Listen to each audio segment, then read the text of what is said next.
नमस्कार दोस्तों, जय माता दी, जय भोलेनाथ।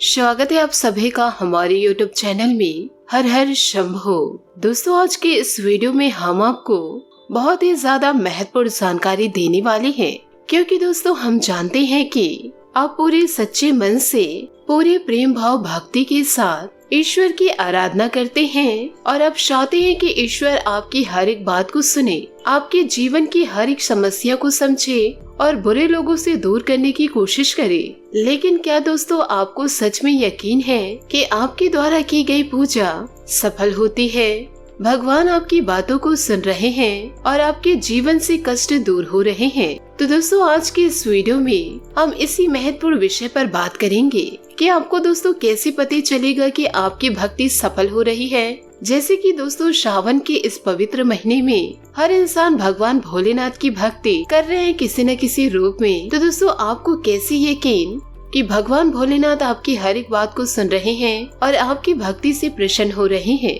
शायद दोस्तों कुछ लोग ऐसे भी होंगे जो ये कहेंगे कि हम भगवान के सच्चे मन से पूरी भक्ति भाव के साथ पूजा आराधना कर रहे हैं, तो भगवान हमसे प्रसन्न क्यों नहीं हो रहे?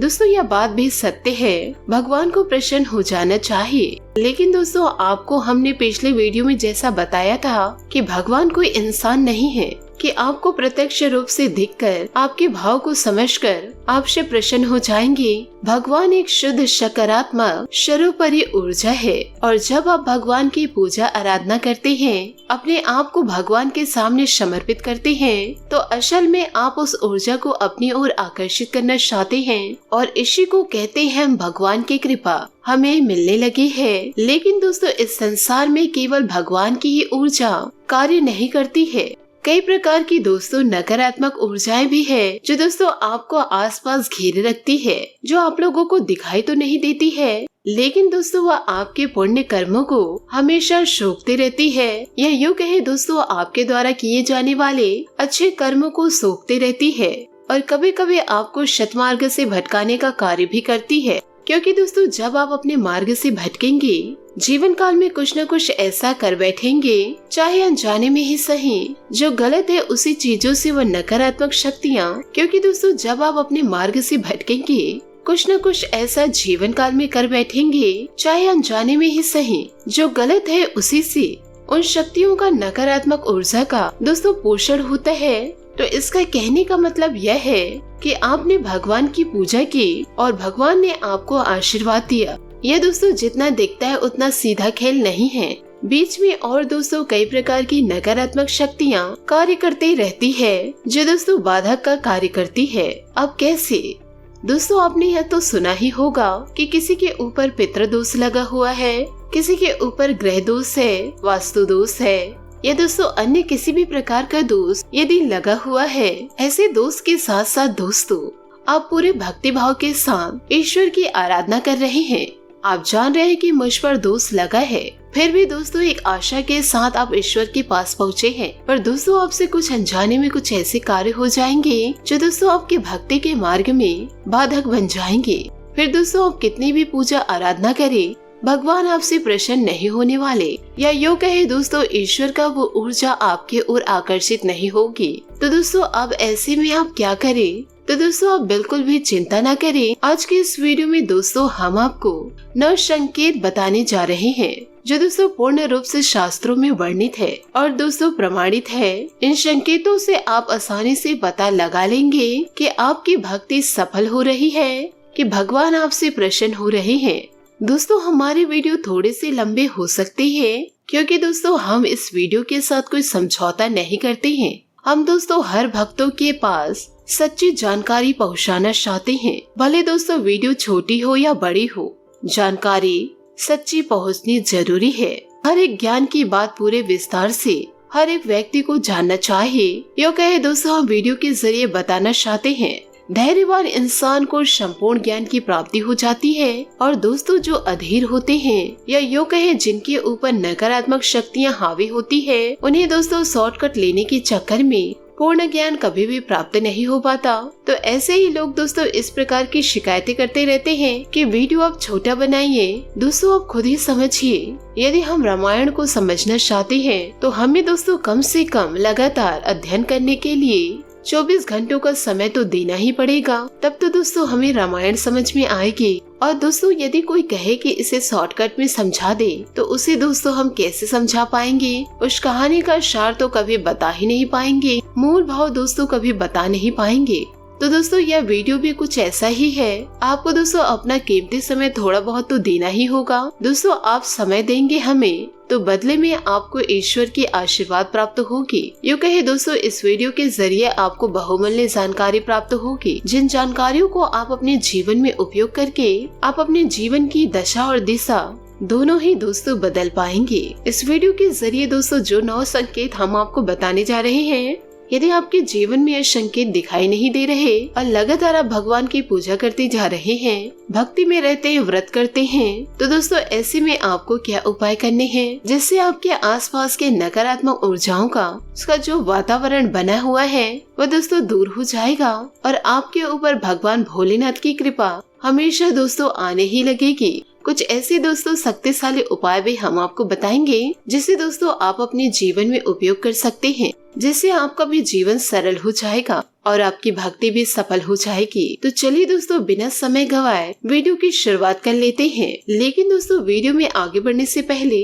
हम आपसे एक निवेदन करना चाहेंगे कि यदि आप भगवान भोलेनाथ और माता पार्वती के सच्चे भक्त हैं तो वीडियो को लाइक करना बिल्कुल भी ना भूलें। साथ ही दोस्तों कमेंट बॉक्स में भगवान भोलेनाथ और माता पार्वती का जयकारा अवश्य लगा दे। दोस्तों आपका कल्याण करेंगे और दोस्तों आपके जीवन में मंगलकारी घटनाएं घटेगी। दोस्तों आपको एक छोटी सी बात बताना चाहूंगी, यदि दोस्तों जीवन काल में आपको कोई विशेष मनोकामनाएं पूरी करनी है तो आप अपनी पूजा पाठ संकल्प के साथ ही करें। दोस्तों संकल्प विहीन पूजा बिल्कुल वैसी ही है जैसे किसी कार का स्टीयरिंग नहीं है और कार चली जा रही है, उसे अपनी मंजिल तक पहुंचने के मौके ना के ही बराबर प्राप्त होंगे। यानी तो आपकी मेहनत तो जीवन काल में बहुत ही ज्यादा होगी पर आपकी भक्ति सफल नहीं होगी। तो आपको संकल्प लेकर ही पूजा करनी है। आप ऐसे के साथ दोस्तों वीडियो में आगे बढ़ते हैं। दोस्तों पहला संकेत यह है कि जब आप भगवान की भक्ति में लीन होते हैं, कोई विशेष संकल्प लेकर पूजा पाठ करते हैं, तो दोस्तों उस समय भगवान की सकारात्मक ऊर्जा आपके आसपास एक वातावरण जैसा बना लेती है और आपके जीवन में आने वाली बाधाओं में आपकी दोस्तों मदद करने की कोशिश करती है। अब ये कैसे होता है दोस्तों, मानकर चलिए कि आपके जीवन में कोई बड़ी समस्या आ रही है या फिर दोस्तों आ चुकी है, आप किसी बड़ी समस्या में फंस चुके हैं, आपको दिखाई नहीं दे रहा है कि आप आगे चलकर क्या करेंगे। तो ऐसे में दोस्तों आप भगवान की सकारात्मक ऊर्जाएं आपकी मदद कैसे करेगी। दोस्तों आप याद रखिएगा, भगवान कभी साकार रूप में साक्षात प्रकट होकर आपकी मदद नहीं करेंगे, लेकिन दोस्तों वह किसी न किसी एक इंसान को आपकी मदद के लिए आपके पास अवश्य भेज देंगे। यानी कि दोस्तों किसी न किसी को माध्यम अवश्य बनाएंगे और आपको समस्या से बाहर निकलने के लिए दोस्तों रास्ता अवश्य दिखाएंगे। और दोस्तों इससे भी बड़ी बात तो यह है कि समस्या चाहे कितने ही विकराल क्यों न हो, बड़ी क्यों न हो, आपका मन अंदर से दोस्तों घबराएगा नहीं, आपको किसी भी प्रकार से डर लगेगा नहीं। आपके मन में विचार अवश्य उठेंगे, चिंताएं भी हो सकती है, लेकिन उस स्तर की घबराहट नहीं होगी जिससे आपका जीवन मुश्किल हो जाएगा। तो दोस्तों यह तो था पहला संकेत। दोस्तों आखिरी के संकेत 3 ऐसे शक्तिशाली हैं, यदि वे आपके जीवन में घट जाते हैं तो आप समझ जाइए 100% भगवान की कृपा आपको प्राप्त हो चुकी है। अब आपका जीवन भगवान के मन के अनुसार ही चलेगा, आपकी सभी प्रकार की मनोकामनाएं पूर्ण होगी। तो चलिए दोस्तों इसी के साथ बताते हैं दूसरा संकेत। दोस्तों जब आप पूजा करने के लिए बैठते हैं और दीपक जलाते हैं, दोस्तों दीपक ऊर्जा का शुद्ध स्वरूप होता है और ईश्वर के सबसे करीब होता है। इसलिए दोस्तों पूजा में हम दीपक अवश्य जलाते हैं। तो दोस्तों जब आप दीपक जलाएंगे तो इस बात को नोटिस करेंगे कि सामान्य लौ से अधिक बड़ी लौ आपके दीपक में बन रही है। जहाँ दोस्तों सामान्य दिनों में दीपक की लौ छोटी हुआ करती थी और दोस्तों जब आप पूजा करने बैठते हैं तो वह लौ बहुत ऊंची ऊपर उठ जाती है। यह भी दोस्तों एक बहुत ही बड़ा संकेत है। इसका मतलब दोस्तों यह है कि ईश्वर आपसे प्रसन्न है और आपके आसपास ईश्वर का सकारात्मक ऊर्जा का वास है। यूँ कहे दोस्तों वातावरण बना हुआ है, इसलिए दीपक की लौ बहुत लंबी होती है। यूँ कहे दोस्तों बहुत ऊंची उठ रही है और उसी सकारात्मक ऊर्जा का प्रभाव उस दीपक के ऊपर भी पड़ रहा है, जिस वजह से वह दीपक स्वच्छंद रूप से ऊंची लौ करके जल रहा है।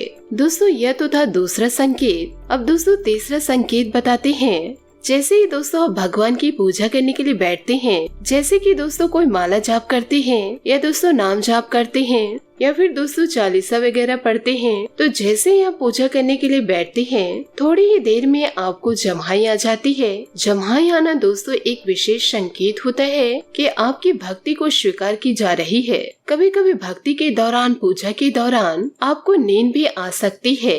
दोस्तों आपको लगेगा कि चालीसा की किताब आपके हाथ से छूट गई, या फिर दोस्तों आप माला जाप कर रहे हैं तो माला आपके हाथ से छूट गई। उस समय दोस्तों आपको झटके से लगेंगे। तो इससे दोस्तों आप समझ जाइए कि आपकी भक्ति सफल हो रही है और भगवान आपसे प्रसन्न है। और दोस्तों आप समझिए जो नींद आपको आ रही है वह दोस्तों नींद नहीं है। नींद को दोस्तों हमारी वैदिक संस्कृति में निद्रा कहा जाता है, लेकिन दोस्तों भक्ति के समय जो नींद का अभाव होता है वह दोस्तों निद्रा नहीं है, उसे दोस्तों तंद्रा कहा जाता है। अब दोस्तों तंद्रा क्या होता है उसे आप समझिए। तंद्रा का मतलब यह होता है एक ऐसी दिमाग की स्थिति जिसमें इंसान ना तो सोया है ना ही दोस्तों जगा है, यानी जो जाप आप कर रहे हैं वह किसी भी प्रकार से नहीं रुकेगा। दोस्तों इस बातों को ध्यान जरूर दीजिएगा। जो चालीसा आप पढ़ रहे हैं उस चालीसा की गति कम नहीं होगी, वह दोस्तों लगातार चलता रहेगा। बस आपका शरीर से आपका काबू धीरे धीरे समाप्त होने लगेगा। यह दोस्तों निंद्रा नहीं है, तंद्रा है और यह भक्ति का शुद्ध स्वरूप है। और यह दोस्तों उसे ही प्राप्त होता है जिसकी भक्ति भगवान स्वीकार कर रहे होते हैं। यह बहुत ही ज्यादा शक्तिशाली संकेत है दोस्तों। अब दोस्तों आपको बताते हैं चौथा संकेत। तो चौथा संकेत यह रहेगा कि आपके अंदर पूर्वाभास की शक्तियाँ आ जाएगी, यानी पूर्वाभास की एक ऐसी शक्ति जो आपको होने वाली शुभ अशुभ घटनाओं का पहले ही कुछ न कुछ संकेत देने लगेगी। जैसे कि कोई इंसान कहीं जा रहा है और उसकी यात्रा सफल नहीं होने वाली है, आपके मन में दोस्तों आएगा कि इसे रोक दे, कि अपनी यात्रा में जाए ना। हालांकि दोस्तों आपको स्पष्ट रूप से कुछ पता नहीं होगा, बस आपके मन में विचार उठेंगे। जैसे कि दोस्तों आप ही कुछ कार्य को करने जा रहे हैं, तो यदि वह कार्य सफल होने वाला होगा तो आपके मन में एक अलग उत्साह ऊर्जा पनपेगी और आप बहुत ही सकारात्मकता के साथ आगे बढ़ेंगे। और यदि वह कार्य सफल होने वाला नहीं होगा तो आपके मन में एक अजीब सा भाव रहेगा, उत्साह की दोस्तों उसमें कमी रहेगी और साथ ही आपको ऐसा लगता रहेगा कि यह कार्य सफल हो नहीं पाएगा। यानी दोस्तों होने वाली घटनाओं के एहसास आपको पहले ही होने लगेंगे। कुछ न कुछ संकेत दोस्तों आपको प्राप्त होने लगेंगे। कभी कभी दोस्तों आपको प्राकृतिक संकेत मिलने लगेंगे। फिर दोस्तों आप यह सोचेंगे कि यह कार्य सफल होगा या नहीं होगा। तो यह पूर्वाभास की शक्ति भी आपको जीवन काल में प्राप्त हो जाती है जब आपके द्वारा की जाने वाली भक्ति जीवन काल में सफल हो रही हो। अब दोस्तों बात करते हैं पांचवें संकेत की। यह दोस्तों बहुत ही शक्तिशाली संकेत है जब भगवान की ऊर्जा सीधे तौर पर आप पर जुड़ जाती है, यानी आपका मन सच्चा और पवित्र है। आपके और भगवान के बीच में किसी भी प्रकार की बाधाएं नहीं है, कोई भी दोष या नकारात्मक ऊर्जाएं नहीं है, तब यह संकेत दोस्तों आपको दिखाई देगा। आप दोस्तों भगवान की भक्ति कर रहे हैं तो दोस्तों सीधे आपको नींद में भगवान संकेत देना शुरू कर देते हैं, यानी कि दोस्तों भगवान का कोई ना कोई प्रतीक आपको दोस्तों सपने में दिखाई देगा। यदि दोस्तों आप शिव जी की पूजा करते हैं तो आपको सपने में सांप दिखाई दे सकता है, नंदी दिखाई दे सकता है, त्रिशूल दिखाई दे सकता है, शिवलिंग दिखाई दे सकता है, या स्वयं दोस्तों भगवान भोलेनाथ की तस्वीर या मंदिर भी दिखाई दे सकता है। यानी शिव जी से जुड़े हुए संकेत आपको सपने में दिखाई देंगे, जिससे दोस्तों आपका मन गदगद हो उठेगा। लेकिन दोस्तों इसके लिए आपको एक सावधानी रखनी है कि जब आपको ऐसे सपने आए तो दोस्तों आप इन सपनों के बारे में किसी से चर्चा न करें, क्योंकि दोस्तों ये संकेत केवल आपके लिए ही बने हैं, किसी और व्यक्ति के लिए नहीं। भगवान दोस्तों आपकी भक्ति से खुश हो रहे हैं तो दोस्तों वे आपको ही संकेत देंगे। तो दोस्तों आपको यह संकेतों को अपने तक ही सीमित रखना है और दोस्तों यह जीवन काल में मान ही लेना है कि अब आप सही दिशा में जा रहे हैं, आपकी भक्ति सफल हो रही है। अब दोस्तों बात करते हैं छठे संकेत की। छठवां संकेत दोस्तों ऐसा है जो आपके आसपास सकारात्मक ऊर्जा को दर्शाएगा। यह दोस्तों कैसे होगा कि जो लोग आपके विरोधी हुआ करते थे, किसी भी बात में दोस्तों आपकी सहमत नहीं हुआ करते थे, जब भी दोस्तों आप उनके सामने जाते थे तो किसी न किसी बात को लेकर दोस्तों लड़ाई झगड़ा बहस उत्पन्न होना जरूरी था। अब दोस्तों अचानक से उन लोगों का मुंह बंद हो जाएगा, आपके सामने उनकी बोलने की हिम्मत ही नहीं रहेगी। आपकी दोस्तों पॉजिटिव एनर्जी उस समय दोस्तों इतनी शक्तिशाली होगी कि ऐसे नकारात्मक लोगों का मुख अपने आप ही बंद हो जाएगा। चाहे दोस्तों वह आपका कार्यस्थल हो, नौकरी करते हो, घर हो, बाहर हो, हर जगह दोस्तों आपके विरोधी निष्क्रिय होने लगेंगे और उनके द्वारा की जाने वाली षड्यंत्र नकारात्मक गतिविधियां असफल होने लगेगी। आपके मार्ग में जो बाधाएं वह खड़ी करना चाहते हैं वे दोस्तों अपने हर एक कार्य में असफल होने लगेंगे। और कभी कभी दोस्तों ऐसा तक देखा गया है कि जिस इंसान की भक्ति बहुत ही ज्यादा प्रबल होती है तो भगवान उनसे बहुत ही ज्यादा प्रसन्न होते हैं। तो ऐसे इंसान के विरोध में जब कोई जाता है तो दोस्तों उनके जीवन में कई प्रकार की परेशानियां आने लगती है और वे अपनी परेशानी में उलझ कर ही रह जाते हैं। दोस्तों यह 7वां संकेत है। दोस्तों आपके आसपास चाहे मंदिर हो या ना हो, आपको दोस्तों इन दिनों मंदिर की घंटियां सुनाई देंगी। कभी कभी दोस्तों आपको यह भी एहसास होगा कि आपके आसपास धूप जल रही हो। इसी के साथ साथ दोस्तों कभी ऐसा भी हो सकता है कि अचानक आप भगवान का नाम स्मरण करें और आपके रोंगटे खड़े होने लगे। जी हाँ दोस्तों, ये बहुत ही बड़ा संकेत है। आपके जीवन में कोई परेशानी आई, बाधाएं आई, आपने भगवान का नाम लिया कि हे प्रभु हमारी मदद कीजिए, हमें इस विपत्ति से बाहर निकालिए। और दोस्तों ऐसे कहते हुए आपके रोंगटे खड़े हो जाते हैं, आपकी आंखें दोस्तों प्रेम से बंद हो जाती है, ईश्वर में दोस्तों वह लीन होने लगती है। तो ऐसे में दोस्तों आप स्पष्ट रूप से मानकर चलिए कि आपके साथ ईश्वर मौजूद हैं और दोस्तों आपकी हर एक बात को सुनी जा रही है। जी हाँ दोस्तों, आपकी भक्ति सफल हो रही है। आपका दोस्तों ईश्वर से सीधा नाता हो चुका है। दोस्तों आप प्रतिदिन शिवलिंग पर 1 लोटा जल अवश्य डालें और दोस्तों हो सके तो वह जल आपके घर के होने चाहिए। आपको दोस्तों घर से 1 लोटा जल अवश्य ले जाना है और उस लोटे के जल को दोस्तों आप शिवलिंग पर डालते रहे और दोस्तों ओम नमः शिवाय का नाम जपते रहे। साथ ही दोस्तों लोटे में थोड़ा सा पानी बचे तो नंदी का जो पैर उठा हुआ है उस पैर पर डाले दोस्तों। साथ ही नंदी के कान पर अपनी समस्याएं कहे।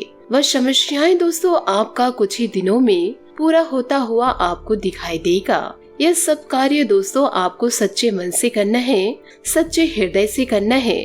आपकी दोस्तों सारी मनोकामनाएं सुनी जाएगी और सारी मनोकामनाएं दोस्तों आपकी अवश्य पूरी होगी।